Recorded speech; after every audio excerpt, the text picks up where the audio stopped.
माण विधानसभेचा विक्रमी चौथा विजय आवाक्यात आला आहे हे समजताच आमदार जयकुमार गोरे यांच्या विजयी मिरवणुकीची कार्यकर्त्यांनी जोरदार तयारी केली।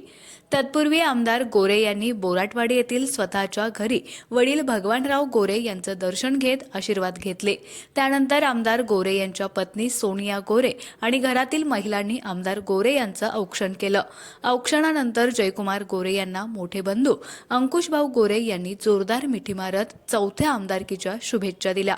यानंतर आमदार गोरे यांनी पत्रकारांना विजयी प्रतिक्रिया देऊन कार्यकर्त्यांच्या शुभेच्छा स्वीकारल्या आणि जयकुमार गोरे सहकुटुंबीय चौथ्या ऐतिहासिक विजयाच्या जल्लोषासाठी दहिवडीच्या दिशेने रवाना झाले।